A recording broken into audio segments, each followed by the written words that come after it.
We are jumping into something that is one of my favorite things to do in motorsports applications, and that is wiring. Some of you guys are gonna think I'm sick in the head, a psychopath, maybe even a serial killer. I love wiring. It's one of my favorite things to do, and we have a lot of it to do. So we're gonna mainly be focusing on interior wiring in the 2.5 RS today. Getting our battery terminals up in the engine bay, we can now route our battery cables from the trunk where our battery is up to the engine bay to supply 12 volt and ground from the direct battery into the engine bay, because there are things that we're gonna need to tie in from the engine harness to that. We have things like the throttle pedal to wire in, the fuel level sensor. I actually just got our steering wheel set up in, and as you guys can see, we've got 4 buttons on here. We need to wire those up as well. We've got a really nice bungee brake, I don't know what you call it, spiral cable. That's gonna be routing to all of the buttons. Those are gonna be things for anti-lag, scramble button, rotational idle, whatever we wanna have set up from our Haltech going to our steering wheel. So we got a lot of stuff to do. Once we get the battery power ran from the battery to the engine bay, we can actually tie it into the fuse box and see if we can start getting some power back into the car to see if we can get things to work like blinkers, headlights, taillights, basic vehicle functions. So everything out of the inside of the car. We gotta get the back seats out, and because we're gonna have to run our cables under the seats up into the engine bay and whatnot.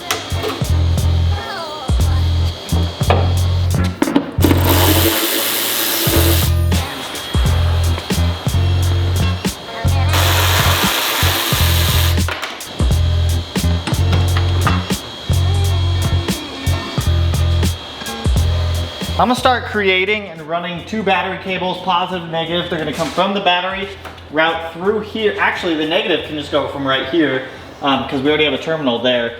Run across the back seat, under the carpet, up through the fender well, and into the engine bay.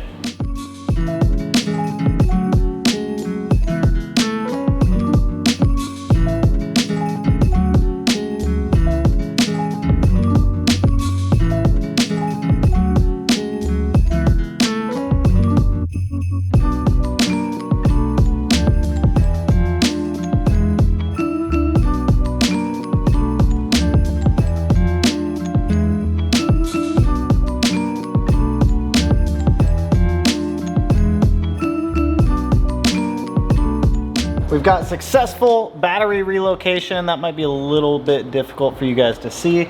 I come over here and I touch the positive stud. We got 12.5 volts going from the battery to our positive terminals in the engine bay now. It's pretty sweet. Pretty freaking sweet, man. So that means we can actually run our power wire to the fuse box also, because this is gonna need a power wire going to this stud. We technically have to run 1 more power wire from that stud over to the starter. The alternator goes through the fuse box. We might as well knock those out while we're here. Gone through Electric Avenue. Yeah, why not? Let's knock them out.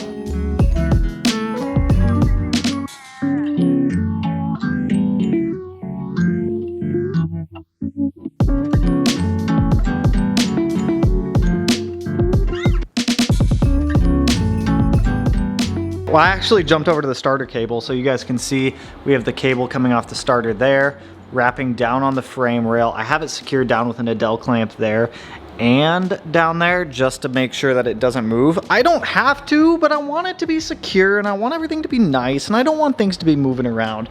I am gonna abuse this car. It's not perfect by any means, but it is going to, you know, we might do some flat spins in this. So I want to make sure nothing's going to move around in here. I just got notice our alternator actually shipped out today, so that's pretty sweet. The fuse box to power stud cable I actually cannot do yet. I need a 6 gauge. All I have is 4 and 8. I mean, either one of those will work. 4 is a little bit small, 8's a little bit big, 6 is right in the middle. So for amperage wise, that should be perfect for that. So I'm gonna have to get some 6 gauge ordered tonight. Once we have a positive post going from this to this, the chassis will actually come to life and we'll actually have chassis power for headlights, blinkers, tail lights, all that kind of stuff. So, you know, that's coming soon. While we're still in this realm of wiring stuff and while I still have all this stuff out right here, I am gonna go ahead and run the wires for the fuel level sensor from our cluster here under the carpet here up, and it's gonna follow these battery terminals there. It'll then come up through here and connect up to our fuel tank there. So that way we actually have fuel level in this car. We're gonna have to calibrate it and do all that fun stuff, but if I can get the wiring for it done now, it's less we gotta do later. For that, I've got some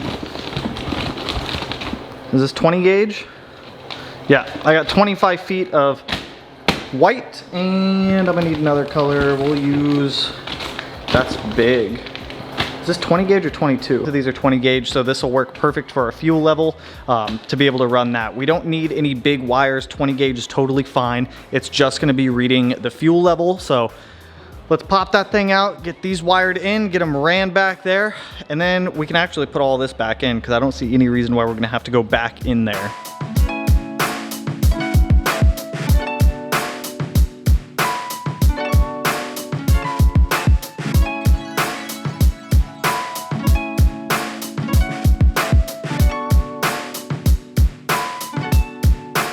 Our fuel level sensor wiring is routed, so it runs all the way across the back seat, under the carpet, and then up to the footwell area. I don't have it obviously wired up to the dash quite yet, just because there is some more wiring that we got to do down here, so I'd rather just kind of run it all at once. But it's essentially just going to run up with the factory wiring and plug into the back side of the dash there. So bam!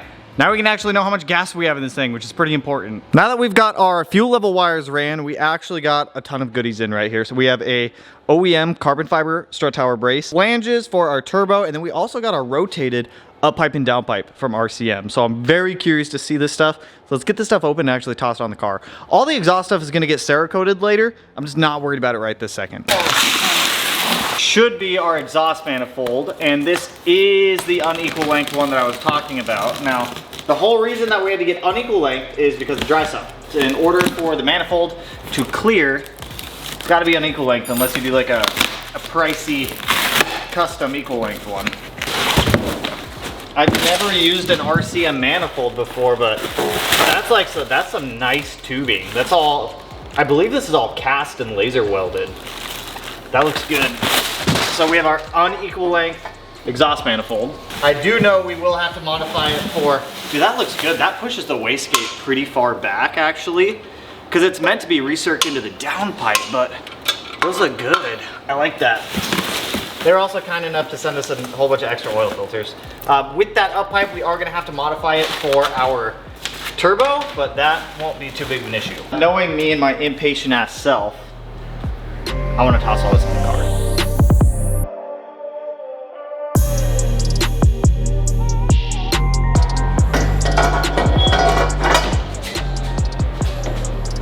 I should have thought this through. Using my head. My head can hold it up. No, it can't. I just want to test fit, make sure everything clears. Which, honestly, this manifold was designed to work with this dry sump, so it should clear, but I also don't know the fitment of it with the subframe. So I want to get the up pipe in here. I want to test fit all that and kind of see how it's looking. But so for our up pipe, RCM gives us some brackets and some other stuff. All kind of mounts up in like the factory spots.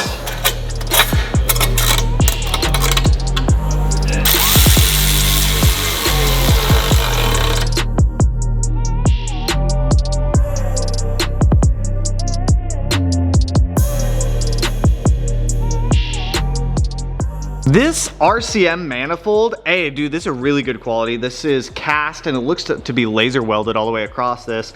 Clearance wise for the dry sump, this is one big reason why we had to run an unequal length manifold, is a lot of equal lengths will put that pulley up there for the dry sump into the manifold. So this has really good clearance from the manifold up to the pulley up there, and then additionally it's got good clearance between the actual feed lines here. So actually now that we have this manifold in, we can potentially start making our 12 AN lines that go from our tank here up to the dry sump up there. Now I have had this concern in the back of my mind for a while. That's obviously the wire harnesses.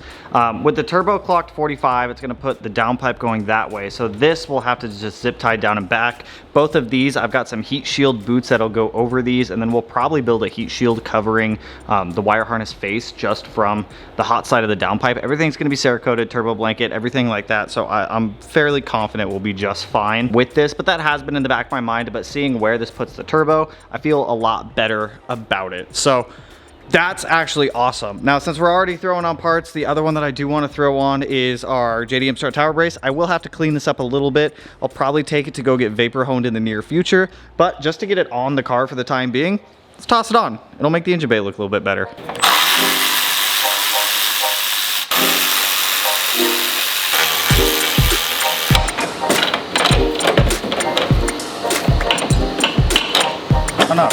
fits.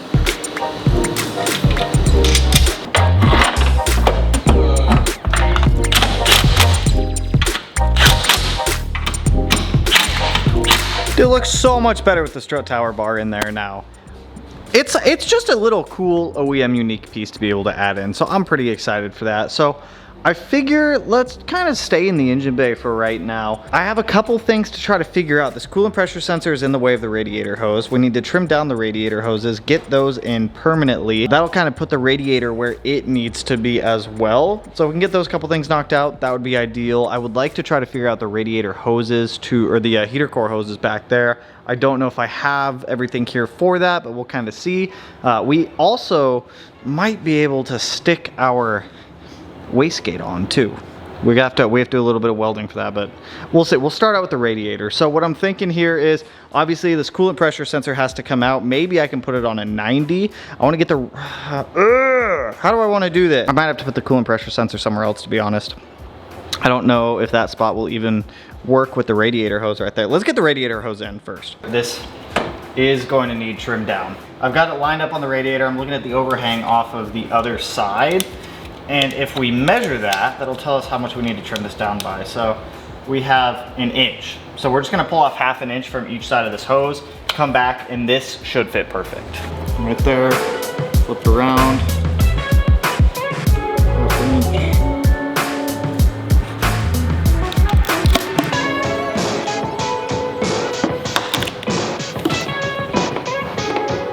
Slide this end on here. This end should way better. That's actually perfect. So yeah, if you just take off half an inch off each side, you're pretty solid, to be honest. There we go. There's one. There's two. That's not going anywhere. Now we got to do the bottom one. We're probably gonna have to trim that one down half an inch also, assuming based off of what we just saw here.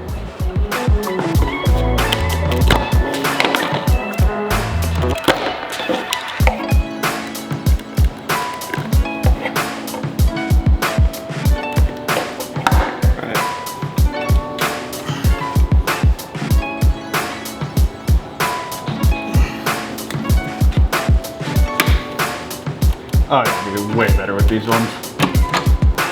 Here we go. Look at that, man, we got radiator hoses. Mel, we got radiator hoses. Can I get a whoa? Can I get a woo whoa? Thank you. If you cut off half an inch off this side, half an inch off this side, this will fit in here perfectly. It's just this engine bay is more narrow than a GD, so you kind of have to shorten some stuff down. As you guys saw, same thing with the top side. Shorten everything half an inch and the radiator hose will go in no problem. So one thing I'm really excited for is now that we actually have this I didn't even mention this earlier, now that we actually have the rotated kit in, we can actually start wiring, which I am big excited for because you guys know I love my wiring stuff. So that's probably where we're gonna be going here in the near future. So if I can try to knock out as much as little stuff as I can, like radiator hoses, sensor locations, things like that, to proactively get us ready for wiring, that's awesome.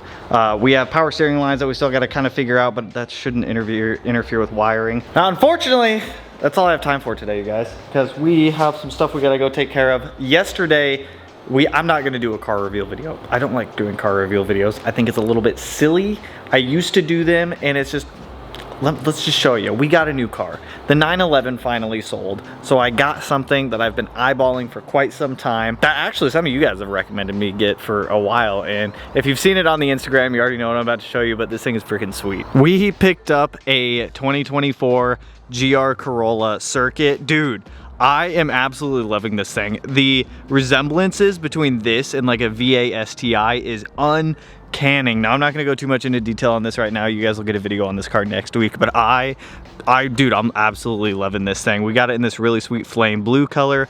It is the Circuit Edition, so it does come with the carbon fiber roof up here. It's got the LSDs in it. It's got all the, it's locked right now. It's got all the Alcantara fancy goodness on the inside, but for a 3-cylinder, dude, this thing gets down, this thing boogies. So you guys are gonna see some modifications going on the GR Corolla here in the near future. I'm not gonna go ham with this car quite yet. One reason I did buy this is I would like to start doing some track stuff, and obviously the Subaru in there is very overkill.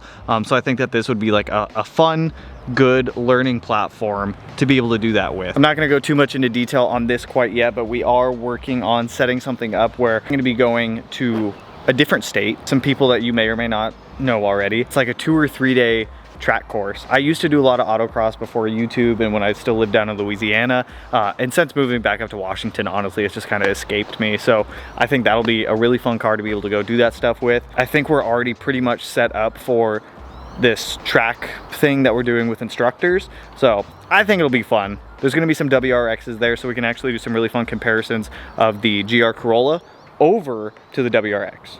Because I'm gonna be honest, I take that Subaru on a track, I'm not gonna know what the fuck to do with it. But it'll be built for whatever I want to do with it. But I think that'll be a really good practice and learning car. But this thing is coming out beautiful. Early next week, we are going to jump right into this thing on wiring. We're gonna get right into the wiring aspect of all this because I'm gonna be honest, I've been itching to build an engine harness. I like doing it, okay? It's therapeutic for me, it's fun, and I enjoy it. Outside of that, once that wire harness is done, there's really not much wiring left to do on the chassis. There's a couple things to hook up from the dash to the factory harness for like turn indicators and things like that.